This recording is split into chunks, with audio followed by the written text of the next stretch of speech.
Thank you, Mr. Inani and Mr. Reddy, for the very valuable suggestions that you have just made.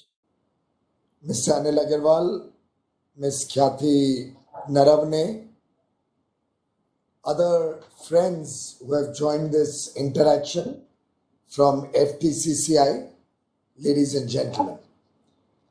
Thank you for organizing this interaction, particularly in these trying and difficult times of COVID-19. Of course, such avenues of interaction give us new ideas, they give us an opportunity to know the ground situation. And I suspect virtual engagements such as this are now going to become the new normal.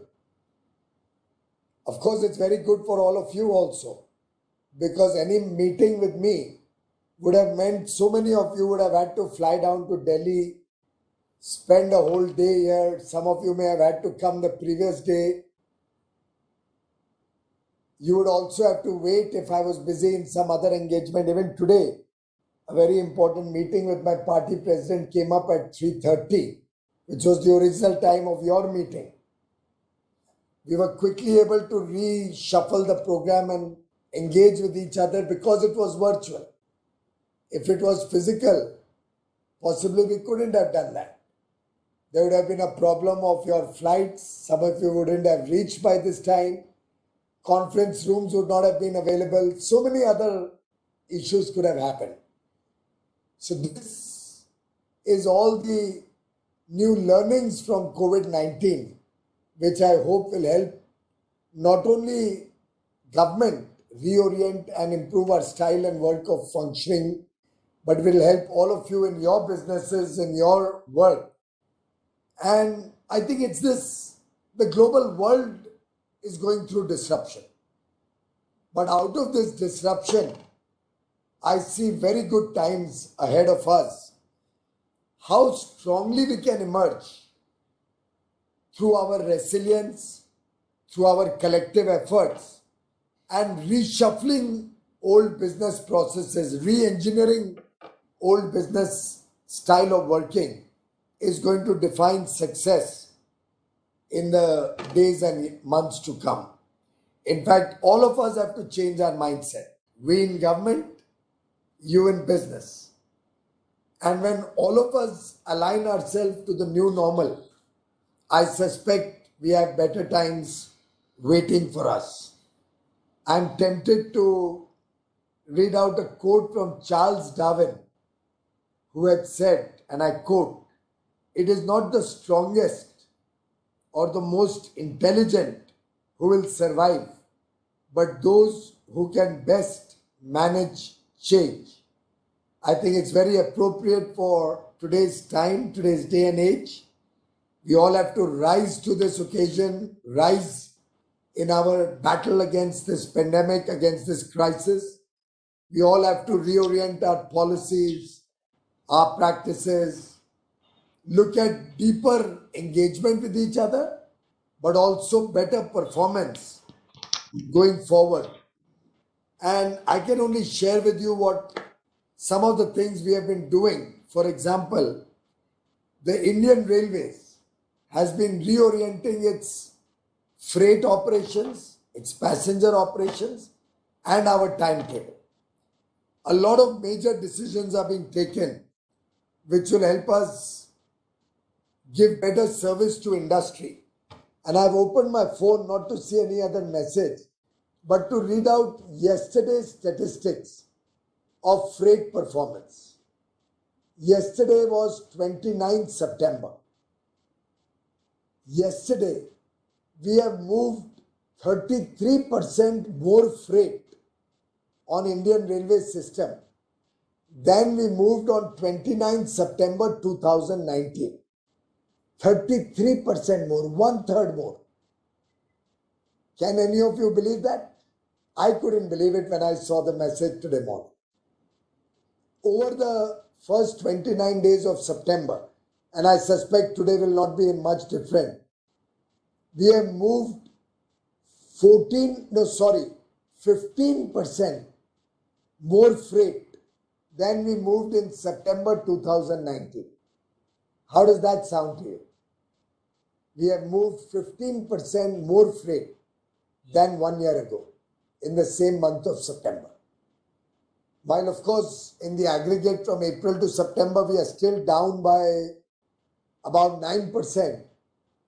Collectively, the entire railway family has taken it upon itself that we'll not only make up this 9%, which is about 54 million tons now, but we'll exceed last year's performance. While doing that, obviously we are giving discounts. We have done a lot of liberalization, removed a lot of restrictions in our goods movement. Gopalji has interacted with me on many occasions where he has given me ideas how to improve our parcel service, how to increase our courier engagement, e-commerce engagement, what needs to be done to give businesses an incentive to move freight from the railways. It is this mutual engagement, this working as partners, that has helped us achieve this, that has helped us make bold projections for the next 6 months and thereafter. And in that same spirit, we are now rewriting our entire timetable.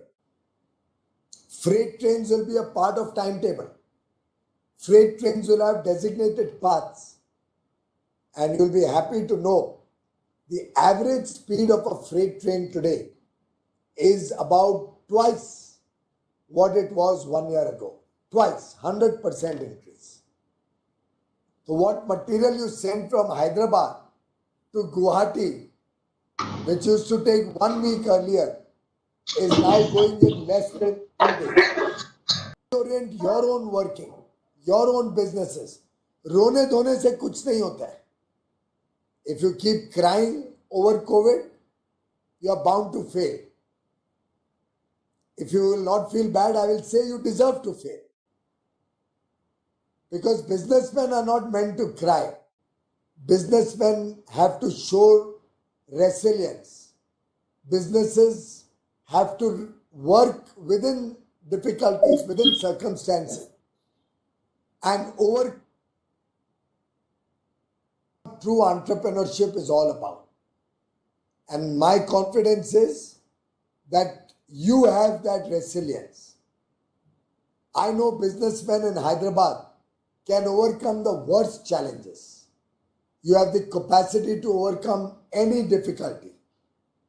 And towards that end, if you will look within yourself to see what needs to be changed, what needs to be done differently in the post-COVID world, I am sure we will not only do better in the months and years to come, but we will transform India's business, India's prosperity level. Government also has been working in different ways to deregulate, remove entry barriers for new investment. We have opened up defense manufacturing for domestic industry in a big way. Mining, particularly for coal mining, is being opened up for commercial engagement. And we have made a number of changes in single brand retailing to promote new businesses in civil aviation, in agriculture, in financial services, capital markets, several sectors. The government is opening up the economy for greater private sector engagement. Railways is also opening up for greater private sector partnerships.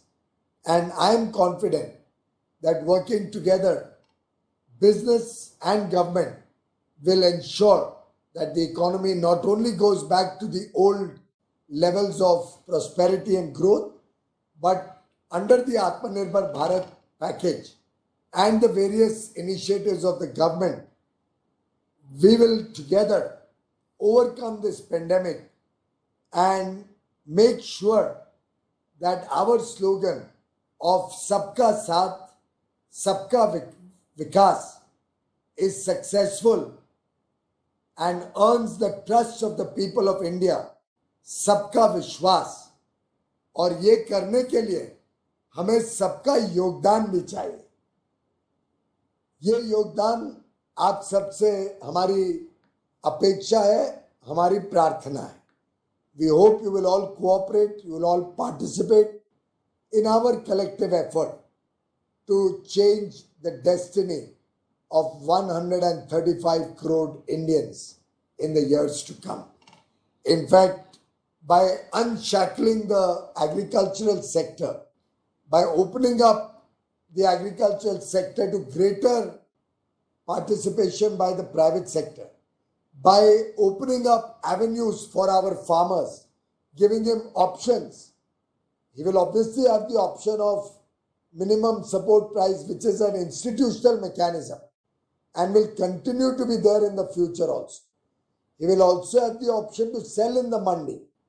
None of the options are being taken away from any farmer, but he's been given also the option to look for newer markets, to look for better price, to sell at the farm gate, to sell to other market participants. I think these agricultural reforms are a watershed moment for our farmers and will change the course of history for agriculture in India. It will help to increase production, increase productivity, increase the price realization of the farmers, increase the income of our farmers, and will truly herald a new beginning, a new future for our Kisan, for our farmers. Atmanirbhar Bharat and being vocal for global, being vocal for local is intrinsic to our plans for the future.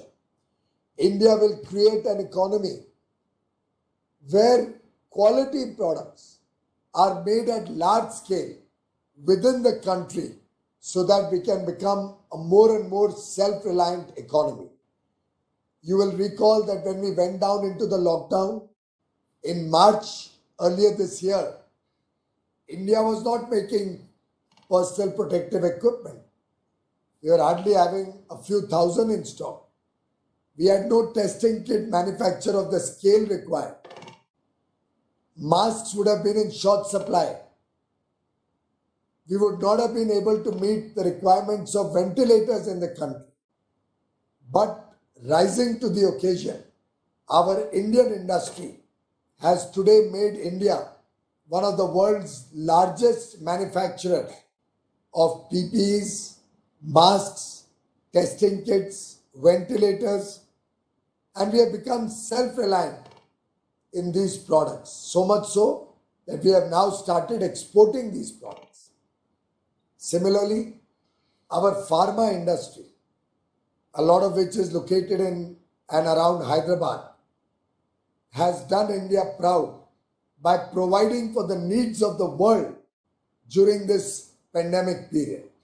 And I am delighted that India is now looking to align itself with global standards, global scale of operation, which will help us create new job opportunities, more businesses for our Indian businesses, encourage startups in the country, encourage entrepreneurs to invest in new manufacturing and service sector, and we will leverage technology, bring down barriers to bring in new technology from around the world, increase our engagement with the rest of the world, be a part of resilient supply chains so that our contribution to global trade, global economies increases in the years to come, and India truly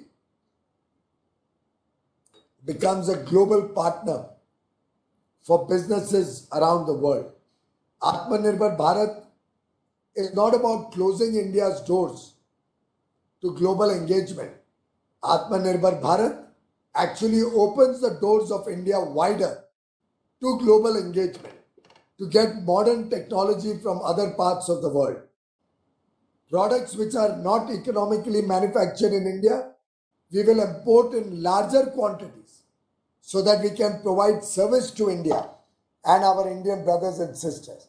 but we'll also use those products so that we can produce it at economic levels of production, global levels of production, high quality products which we will market in the whole world, increase our exports, increase our market share in areas like textile, automobiles, pharmaceutical, steel, aluminium, toys.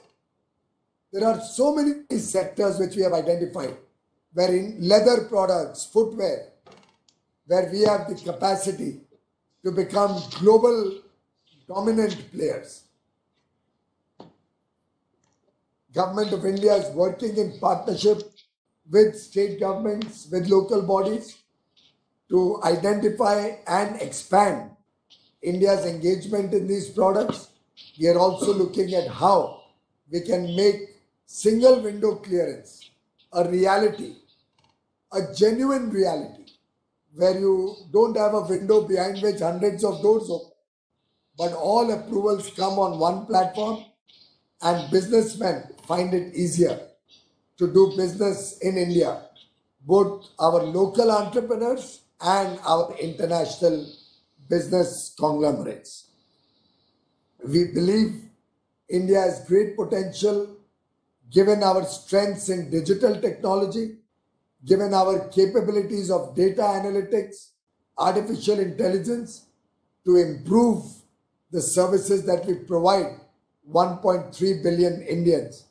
And if we all work together in this spirit of partnership to promote our MSMEs, to promote our startup ecosystem, improve our infrastructure, make sure affordable housing is available for all the people under the Prime Minister's affordable housing programs, I am sure growth both in rural India and urban India will take wings in the months to come. We all need to adapt with the new normal. We all need to increase our effort to foster creation of sustainable infrastructure, foster creation of new job opportunities for our young boys and girls, and become a world player and a world leader in areas where India has competitive and comparative advantages. Let us all work together in that spirit. I have noted some of the suggestions that you made today, and I will certainly take up those suggestions once you forward me a copy of your paper that you have prepared with the relevant ministries to see what more can be done to further improve the business climate, improve your own businesses and their potential.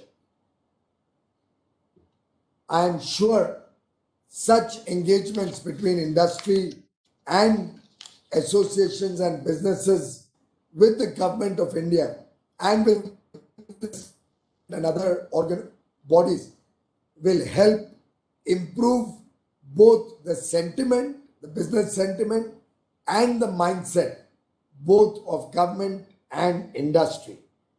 Let us work together in the same spirit of cooperation with a constructive approach on both sides, with a positivity that you have demonstrated today, and I'm sure will transform India and the Indian economy to emerge as a young, powerful, global economy and truly get the rightful place that India deserves in the Comity of Nations. Truly make India a superpower, a country which the world looks upon as a trusted partner, as a reliable partner for their own global requirements. And that is the true way forward for India that I think organizations such as the FTCCI is engaged in creating. And I must thank all of you for your participation and for the interest you have taken in making Atmanirbhar Bharat a reality and expanding India's own global trade India's own engagement with the rest of the world. My best wishes to all of you, your families, and your dear ones. Stay safe, stay healthy. Please maintain all the protocols of COVID because these are still trying times. We don't have a cure. Vaccine is still under development. It's important that all of us take care of our health and the health of our employees and dear ones. Maintain 6 feet distance, 2 gaj ki duri. Ensure everybody is always wearing a mask at all times and stay safe, stay healthy. Thank you very much.